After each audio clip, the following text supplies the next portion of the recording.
हे अत्यंत भोरी और अत्यंत चतुर शिरोमणि,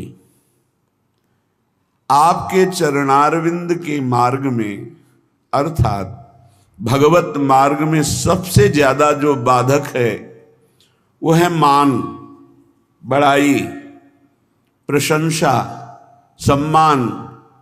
और हे लाडली, हमारा मन इसी में फंस गया। मान सम्मान प्रिय लगने लगा, बड़ाई प्रतिष्ठा कीर्ति अच्छी लगने लगी, इसीलिए हर्ष और शोक, मान और अपमान, दुख और सुख, इन द्वंद्वों में मैं फंस गया। हे मेरी स्वामिनी, अगर कोई बचा सकता है तो सिर्फ आप बचा सकती हो, क्योंकि मान प्रतिष्ठा ये ऐसा मीठा जहर है कि इसे कोई छोड़ना नहीं चाहता, और बिना इसको त्यागे भगवत प्राप्ति या तत्वबोध हो ही नहीं सकता। जिसकी दृष्टि में गौरव अर्थात मान घोर रौरवम, प्रतिष्ठा सुक्री विष्ठा, सम्मानम विष के समान, सम्मानम कल्याति घोर गरलम, वो इस मार्ग में आगे बढ़ता है। मेरी लाडली, मेरे मन बुद्धि तो मान सम्मान में गौरव करते हैं, दुख सुख हर्ष शोक द्वंद्वों में फंसे हुए हैं। हे मेरी लाडली, इसमें हमारा साधन बल काम नहीं करेगा, आपकी कृपा से ही हम इससे निकल सकते हैं। संग दोष व्यापे घने, कासो कहो पुकार, श्यामा प्यारी तुम बिना मेरो सुनो सब संसार। प्रियाजू, शास्त्रों में वर्णन किया गया है कि जो साधक जित संग दोषा होता है वही भगवत प्राप्ति करता है। पर हमारे ऊपर तो छोटे छोटे विषयों के संग का प्रभाव, व्यक्तियों के संग का प्रभाव, धनादि का प्रभाव, तो संग दोष से हम युक्त हो गए हैं। लाडली जी, मेरा कोई संसार में नहीं है कि मुझे सहयोग दे सके। श्यामा प्यारी, किससे पुकार करके कहूं कि हमारे हृदय में संग दोष जागृत हो चुका है, हमारे हृदय में मान प्रतिष्ठा अच्छी लगने लगी है, हमारे हृदय में दुख सुख हर्ष शोक का प्रभाव पड़ रहा है। लाडली, आप ही केवल हमारी तरफ करुणा दृष्टि से देखो तो ये दूर हो जाए। कोई दूसरा इस संसार में आपके सिवा हमारा नहीं है। मैं जान्यो कछु सूरज है, दिन प्रति उर्झो जाए, मैं मेरे बस हूं नहीं, श्यामा जो कहूं सुनाए। हम आपसे साफ बात कह रहे हैं श्यामा जी। मैंने समझा कि साधन पथ में चलने पर मैं सुलझ जाऊंगा, सुधर जाऊंगा, लेकिन स्वामिनी जी यहां तो और उलझ गया। तन छाड़े मन गही रहे, दोनों ही दुख होए। तन से विषय भोग छोड़ा, मन उनको पकड़े हुए है। लाडली, सुलझा दो, आप ही सुलझा सकती हो, दूसरा कोई नहीं। मैंने समझा मैं सूरज रहा हूं, लेकिन दिन का दिन छूटवे के जतन विशेष बांधे जाओगे। तो लाडली, अब आप ही छोड़ दो इस माया के बंधन से, इस मैं मोर तय तोर के बंधन से आप हमें छुड़ा लो। मन बुद्धि ये थिर नहीं, ही ये भरी भंगार, श्री श्यामा करुणा भरी, दृष्टि नेक निहार। बहुत कूड़ा भरा है हृदय में स्वामिनी जी। ये अंतःकरण चतुष्टय, बुद्धि का निश्चय होना चाहिए, प्रिया प्रीतम के सिवा हमारा कोई नहीं।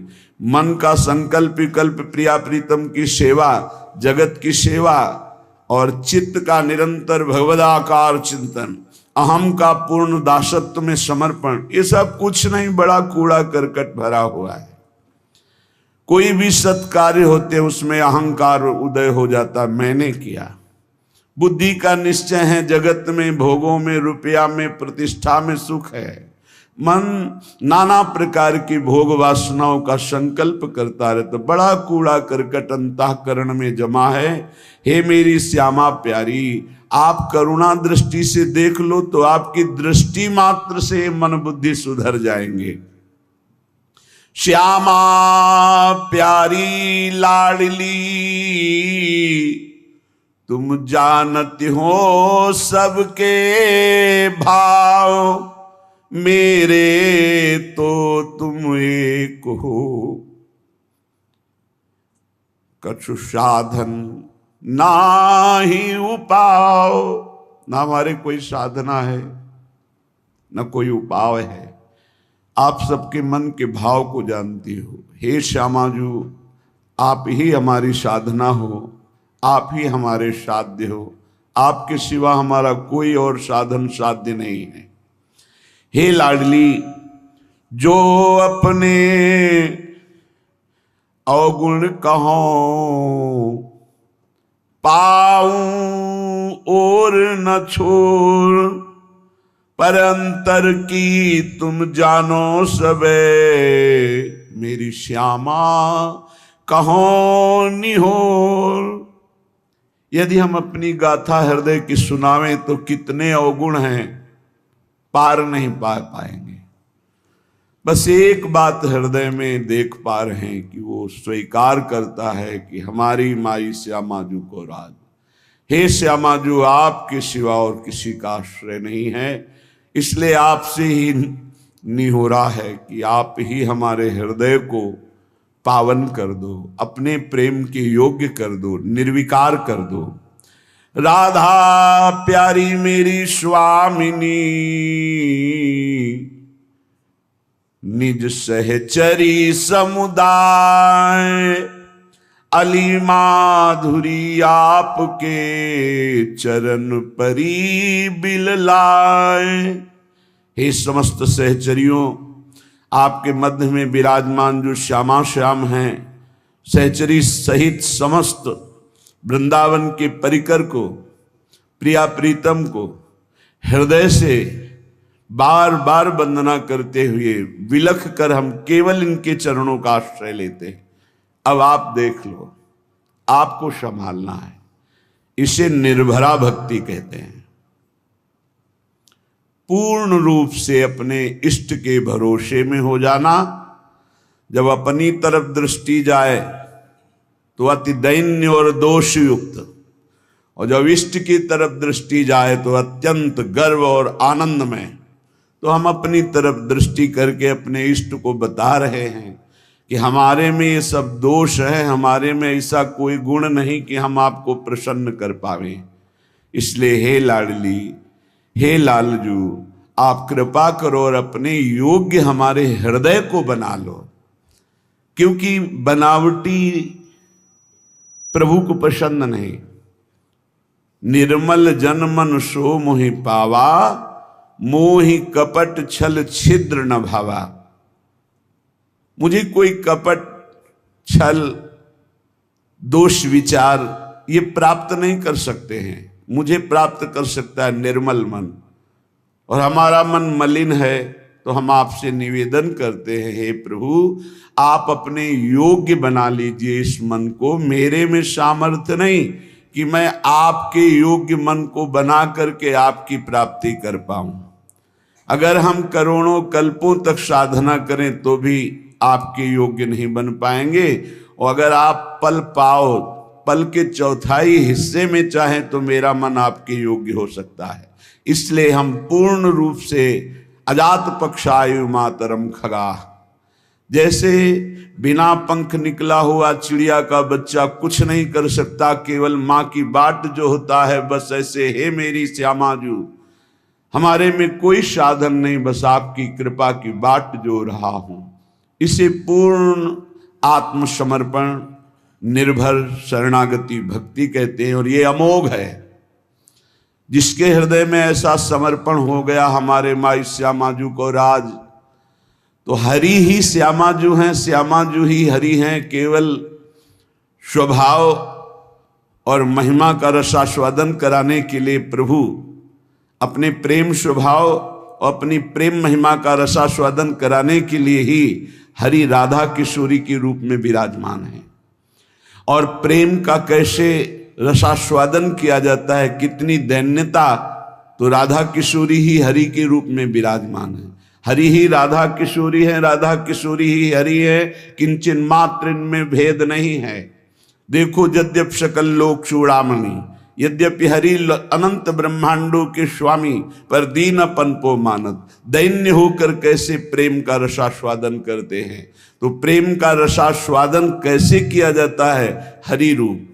और प्रेम का प्रभाव और प्रेम का स्वभाव श्री राधा किशोरी रूप। हमारा अहो भाग्य, पता नहीं कौन सा अवगुण देख के रीझ गए प्रभु। गुण तो है ही नहीं कि ऐसी महामहिम महामाधुर्य रस करुणा समुद्र श्री लाडली जी के चरणों की शरणागति मिली और हमें ये गर्व से कहने का साहस हुआ कि हम श्री जी के हैं, हम लाडली जी के हैं। ये अनन्यता हृदय में आ गई तो सर्वस्व की प्राप्ति हो जाएगी। देख लेना, मेरे प्रभु अनन्यता देखते हैं और जितने दिव्य सद्गुण प्रभु को रिझाने की वृत्तियां, वो सब इसी अनन्यता से जागृत हो जाती हैं। जब हम शरीर के अनन्य होते हैं तो सारे दोष जागृत हो जाते हैं, और जब हम प्रियालाल के अनन्य होते हैं तो सारी दैवी संपदा जागृत हो जाती है। इसमें साधन बल नहीं, इसमें अनन्यता, इसमें प्रियता, इसमें ममता, और वो ममता प्रियता अनन्यता धाम प्रदान करता है। जब हम धाम के आश्रित होते हैं तो रजरानी की कृपा और रसिकों की कृपा मिलती है। जो श्री जी के अनन्य हैं उन्हीं की कृपा से हमारे हृदय में यत् किंचित अनन्यता जागृत होती है। अनन्यता ही साधना की परम सिद्धि है। अनन्यता ही परमार्थ की वो सुदृढ़ भूमि है जिसपे दिव्य लीलाओं का रसास्वादन होता है। अनन्यता ही जीवन मुक्तता है, अन्य ही जीवन बंधन है। वो धन्य है जो अपने इष्ट के गुरुदेव के अनन्य हो गए, जिनके हृदय में ऐसी दृढ़ता आ गई कि बने तो रघुबर ते बने, बिगड़े तो भरपूर, तुलसी और अंते बने, ता बनबे पे धूर। ये अनन्यता, हमारे इष्ट हमें जैसे रखे हम राजी हैं। हम राजी हैं जिसमें हमारे इष्ट राजी हैं। इष्ट जैसा जैसा विधान करते, चाहे वो दुखद हो चाहे सुखद हो, हम कभी कोई प्रश्न उनसे नहीं करेंगे और हम प्रसन्न रहेंगे उनके विधान को मानकर। ये अनन्य भक्त की हृदय की स्थिति होती है। अब निज धर्म आपनो कहत, तहां नित्य वृंदावन रहत, बहत प्रेम सागर जहां। बोले प्रणय माधुरी की रसधारा यहां प्रवाहित होती है। जैसे समुद्र के तट पर रहने वाले को शंका बनी रहती है, कभी भी ज्वार भाटा आए और तटस्थ भूमि को तोड़ करके वो डुबो दे, ऐसे ही वृंदावन में है। ये बहता हुआ प्रेम समुद्र है, बहता हुआ, इसकी तरंगे हैं, इसकी लहर है, इसकी धारा है। यहाँ की लताएं, खगमृग, पशु पंछी, यहाँ के रसिक महात्मा, ये जब बाढ़ आएगी, किसी भी रसिक महापुरुष का सानिध्य मिला और उसकी करुणा बरस गई तो प्रेम में डूबी जाओगे। यहां पक्का प्रेम में डूब जाओगे, अंतिम क्षण तक डूब जाओगे। अगर अभी कुछ नहीं बन पा रहा और आप धाम के आमरण व्रतधारी हैं कि मेरा शरीर छूटे तो वृंदावन में छूटे, तो अंतिम समय तक किसी न किसी सखी की नजर पड़ेगी और आपको प्रियालाल के प्रेम में डुबो देगी, क्योंकि करुणा का मूर्तिमान स्वरूप सहचर्या है। इसलिए धाम प्रेम धाम कहा गया है। यहां प्रेम समुद्र बहता हुआ है। यद्यपि समुद्र स्थिर होता है, पर यहां कह रहे बहत प्रेम सागर जहां, क्योंकि प्रेम स्थिर नहीं है, प्रतिक्षण वर्धमानम है, बढ़ता ही रहता है। प्रेम जैसे चंद्र कला बढ़ता है, पर चंद्रमा में पूर्णिमा होती, प्रेम में कभी पूर्णिमा नहीं होती, सदैव बढ़ता रहता है। नवम नवम नवम प्रतिक्षण वर्धमानम। इसलिए बहता हुआ प्रेम समुद्र वृंदावन धाम है और इसकी तरंगे हैं यहाँ की लता, रजरानी, खगमृग, पशु पंछी और यहाँ के रसिक जन। किसी की भी कृपा हो जाए, यहां के एक पक्षी की कृपा हो जाए तो आप प्रेम में डूब जाएंगे। यहां एक लता की कृपा हो जाए, यहां किसी रसिक की कृपा हो जाए, तो जो प्रेम बड़ी बड़ी साधनाओं से भी सुलभ नहीं है, अत्यंत दुर्लभ, वो प्रेम प्रकाशित हो जाए। प्रेम मेरी प्रियाजू, मेरे लालजू, और उनका चिंतन करते हुए अश्रु प्रवाह कर हृदय में ऐसी पीड़ा हो रही, हाय कब मिलेंगे जो मेरे हैं अनंत जन्मों से बिछड़े, दरस बिन दुखन लागे नैन, भारी विकलता, अनंत जन्मों के पाप संस्कार भस्म हो गए, कर्म बंधन छिन्न भिन्न हो गए, और वो भगवत स्वरूप होकर प्रियालाल की दिव्य लीला में प्रवेश पा गया। ये प्रणय रस धारा है सीधाम वृंदावन, और बहुत करुणा करके दुरंत मोह का नाश करने वाली श्री यमुना जी इस श्रृंगार रस धारा मानो द्रवित होकर प्रवाहित हो रही हूं। बहुत करुणा है यमुना रस रानी की, जिस पर यमुना जी प्रसन्न होती हैं, दुरंत मोह का नाश करके इसी जन्म में राधा वल्लभ लाल की उत्तम प्रेम लक्षणा भक्ति और सहचरी भाव प्रदान कर देती। यही व राधिका पते पदाब्ज भक्ति मुत्तमा मवाप्यशा ध्रुवम भवेत परत्र तत्प्रियानुगा। आप मलिन दृष्टि मत रखें यमुना जी में कि ये गिर रहा है वो गिर नहीं। जैसे अग्नि भगवान सब कुछ जलाकर अपना स्वरूप दे देते हैं, ऐसे यमुना जी सबको अपना स्वरूप प्रदान कर देती हैं। परम पावन यमुना जी को कभी कोई अपवित्र कर ही नहीं सकता, किसी की सामर्थ्य नहीं है। यमुना जी साक्षात करुणा बपू हैं, हमारी लाडली जी की प्रिय सहचरी हैं, और मोह का नाश होना बड़ा कठिन है, सो यमुना जी नाश कर देती हैं। जिसने यमुना जी का दर्शन किया, यमुना जी का आचमन किया, यमुना जी का अवगाहन किया, वो कभी यमपुरी नहीं जा सकता, पक्का। जो यमुना जी का थोड़ी भी भक्ति कर ली है, तो यमुना की भक्ति मात्र से उनके परम भ्राता श्री जो यमराज जी हैं, वो अपने दूतों को आदेश करते हैं, कभी भी जिसके मुख से यमुना निकला है, आचमन किया है, अवगाहन किया है, बैठकर समीप कुछ नाम जप किया, कभी मत जाना, उनकी तरफ देखना भी मत। ऐसी यमुना जी जहां प्रवाहित हो रही, परेश वर्ण रूपिणी भगवान श्री कृष्ण की श्री अंग की जैसी कांति, ऐसे झलमल झलमल श्याम वर्ण यमुना, बड़ी दिव्य है यमुना जी। अपनी तो नेत्र प्राकृतिक हैं, इसलिए देख नहीं पा रहे। जब त्रिगुणातीत कृपा होगी श्री जी की और त्रिगुणातीत वृत्ति जागृत होगी, तब आप इन यमुना जी को देखेंगे। बड़ी दिव्य है, जिनमें स्वर्ण कमल, नील कमल, पीत कमल, अरुण वर्ण के कमल, विविध प्रकार के कमल खिले हुए हैं, भौरे गुंजार कर रहे हैं।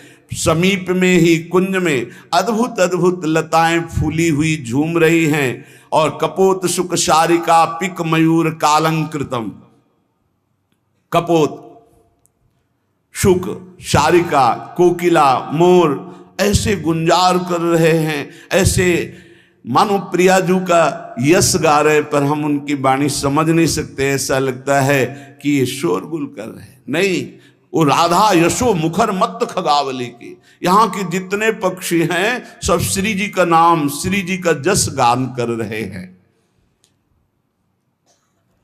कृष्ण प्रेम रसम सदा रसयते वृंदावनांतर्गतम, जो वृंदावन के अंतर्गत अपने जीवन को समर्पित कर दिया है, पक्का श्री कृष्ण प्रेम में डूबेगा, डूबेगा, पक्का डूबेगा। जब वृंदावन में आए और बिहारी जी की कृपा से राधा वल्लभ जी गए, जब राधा वल्लभ जी के दर्शन किए तो ऐसा लगा जैसे बहुत पहले से हम इनसे परिचित हैं। श्री कृष्ण प्रेम रसम सदा रसयते वृंदावनांतर्गतम, वृंदावन में यदि अपने जीवन को समर्पित कर दिया जाए, चाहे आश्रय भाव से या वास भाव से, अरे बहुत मानो कृपा ही कृपा उदय हुई है वृंदावन के रूप में। आप लोग बाहरी दृष्टि से देखेंगे तो आपको दोष दर्शन भी दिखाई दे सकता है, लेकिन आपसे सत्य कहते हैं, कभी कभी एकांत में जब वृंदावन की कृपा उदय होती तो सिर्फ रोना आता है कि कोई ऐसे सद्गुण नहीं, कोई ऐसी बात नहीं जिससे हमारी प्रियाजू ने हमें रीछ कर वृंदावन का अखंड वास दे दिया। हमें अपने महल में, हम कहाँ वास कर रहे हैं, वृंदावन वासी हैं, प्रिया प्रीतम के चरण चिन्हों में वास कर रहे हैं, परम पावन रज में वास कर रहे हैं, हम धाम वासी हैं।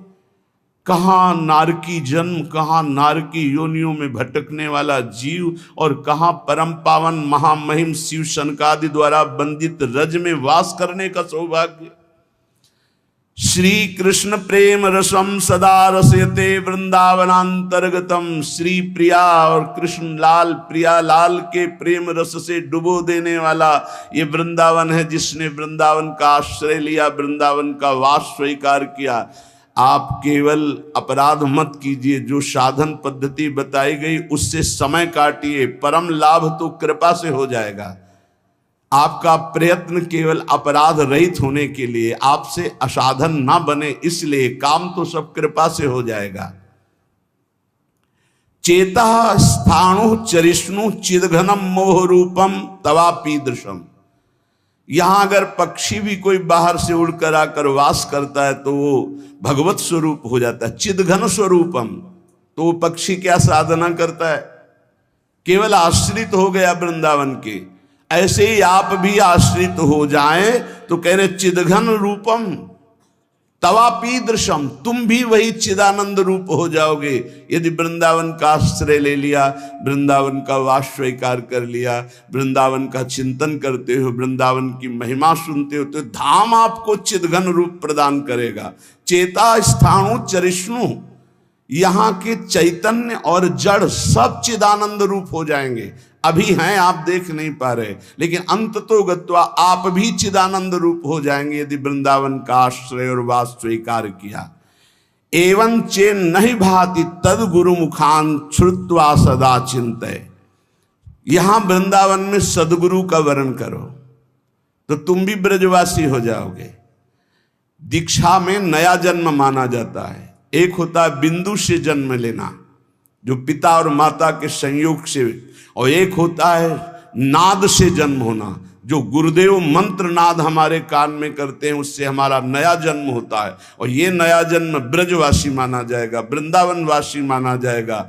एवं चे नहीं भाति तद गुरु मुखात श्रुत्वा सदा चिंतये। श्री सदगुरुदेव का वर्ण करके, श्री सदगुरुदेव के मुख से जो तुम्हें साधन मिला है, नाम मिला है, उपासना मिली है, तो कह रहे सदा चिंतय, उसी का सदा चिंतन करो। गुरुमुख से निकले हुए नाम और मंत्र की बड़ी अपार महिमा है। जो वृंदावन में सदगुरु का वर्ण कर लेता है वो ब्रजवासी ही माना जाता है। उसका जन्म ब्रज में हुआ। कौन सा जन्म? बोले दीक्षा जन्म, नाद जन्म। इस जन्म की बहुत बड़ी महिमा है। जैसे अभी आपने आज दीक्षा ली, तो दीक्षा लेते ही पूर्व के सारे जो आपके अपराध पाप है वो भस्म हो जाएंगे। अब सावधान हो जाओ कि अब नहीं करेंगे। अगर ऐसा नियम ले लिया, पक्का विश्वास कर लिया और गुरुमुख से निकले हुए साधना का सांगोपांग अनुष्ठान कर, इसी जन्म में भगवत प्राप्ति हो जाएगी। सदगुरु के मुख से जो उपदेश हुए सदा चिंतय, उनका चिंतन करो। नाम का, मंत्र का, मार्ग का, जो प्रियालाल के प्रेम मार्ग का उपदेश हुआ। और कह रहे प्रारब्धांत मिहा वसाति सहसा स्वादिश्य से स्वम रसम। प्रारब्ध के अनुसार शरीर में जो दुख सुख आ जाए उसे भोग लो, उसे मिटाने की कोशिश मत करो। क्या होगा? बोले आपके हृदय में सहसा एक दिन देख लेना प्रियालाल प्रकाशित हो जाएंगे और आप उस आस्वादन से, प्रेम आस्वादन से उन्मत्त हो जाएंगे। क्या करें? कह रहे हैं कि जो वृंदावन का आश्रय लेता है, वास स्वीकार कर लेता है, वो श्री कृष्ण के प्रेम रस में निश्चित डूब जाता है। कैसे? बोले वृंदावन में सदगुरु का वर्ण करो, उनके द्वारा निकली हुई उपासना पद्धति जो श्रीमुख से है उसका अनुष्ठान करो, उनके बताए हुए मार्ग पर चलो, नाम मंत्र जो उन्होंने दिया उसका सदा चिंतन करो और प्रारब्ध के अनुसार जो दुख सुख आ जाए उसे भोग लो। यहां ये नहीं कह रहे कि उसे मिटाने की चेष्टा करो, उसे भोग लो तो क्या होगा, तुम भगवत प्राप्त हो जाओगे। ये सिद्धांत है। इसीलिए संत महात्मा बड़े बड़े आप देखो जो दिव्य हुए, उन्होंने अपने प्रारब्ध को नहीं मिटाया, दूसरों के प्रारब्ध को स्वयं लेकर भोग लिया।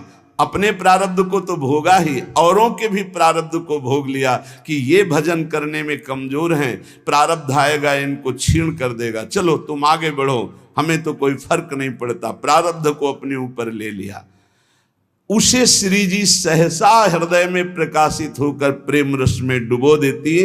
ये धाम की कृपा, धाम में गुरु बनाने की कृपा, गुरु के मुख से निकले हुए नाम मंत्र का निरंतर चिंतन करने की कृपा से प्रियालाल का सहसा, सहसा माने कभी भी अचानक हृदय में प्रकाश हुआ और आप डूब गए। वो जब आप समर्पण हो, आपका पूर्णता होता है, तब ये स्थिति आती है। अचानक खड़े हैं या बैठे हैं या क्रियारत हैं, एकदम वृत्ति गोल, एकदम वृत्ति समाहित हो गई, एकदम डूब गई, क्या कहना है क्या करना है कुछ सुधी नहीं, मात्र एक सामने प्रियालाल, उनकी दिव्य माधुरी, दिव्य लीला, सच्ची मानिए निहाल हो जाओगे। बस एक जीवन का खेल है, जितना तुम्हारा जीवन बचा है उसे प्रियालाल के चरणों में समर्पित कर दे।